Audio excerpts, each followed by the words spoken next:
好，各位朋友，係咁，今次講社會或者社區良好感啊，咁我就會講社會嘅參與啊。咁嗱，參與當然啦，即係可以係非常多渠道或者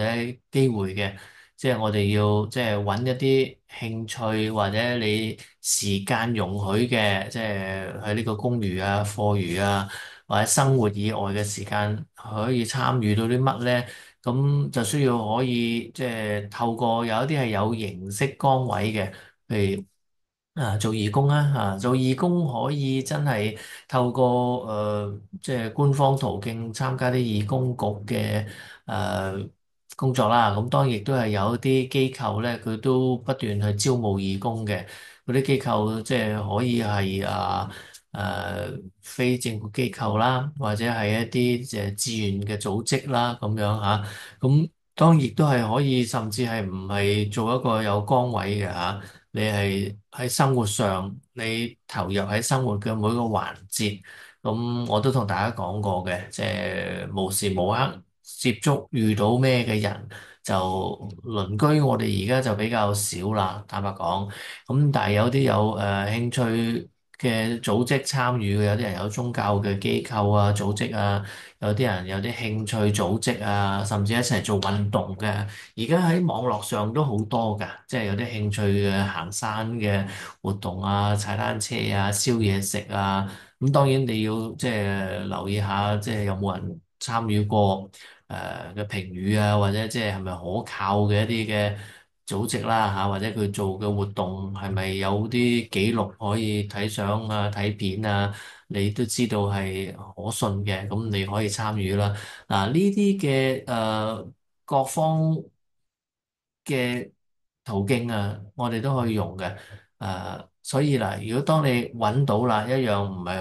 好即係知道要花幾多時間，你要講到明，你每一次可以一個星期有幾多時間投入嘅話，你咪可以去做一啲有幫到人，又可以即係學一啲技能。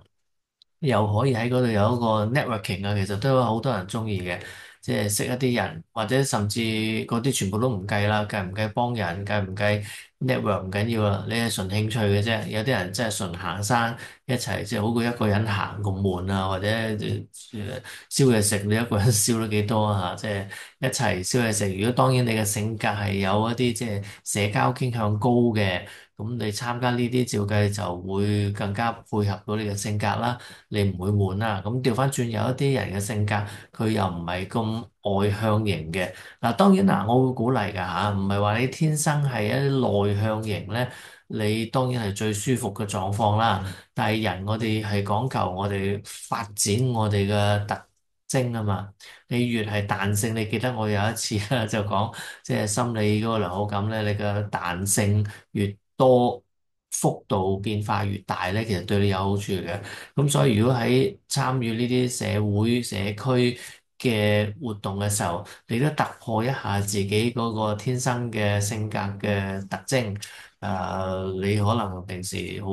靜態嘅，咁唔係話叫你揾一啲不斷要講嘢嗰啲嘅，咁但係至少你又唔好全部將一啲有機會接觸到人嘅活動全部摒諸器外，咁你就冇任何嘅擴張嘅可能啊嘛。咁你可以揾一啲即係簡單地可以即係唔使不停咁講，但係有時講下又冇所謂嘅。咁其實喺嗰度咧，你可能透過呢啲嘅活動或者參與咧，你整個人咧拉闊啲，即係喺性格特徵方面。咁其實你記得我講過就係你嘅心理都會健康啲噶嘛。咁亦都係你可以參與嘅社區嘅活動咧，嘅選項就唔會咁收窄啦。咁所以希望大家咧，即係喺即係選擇或者考慮呢啲社區嘅參與嘅時候咧，先唔好第一步就諗自己係咪一定唔中意嗰啲機構。如果嗰啲機構你第一眼已經，除非係有某啲因素啦，你係即係價值觀唔配合，咁冇得講啦。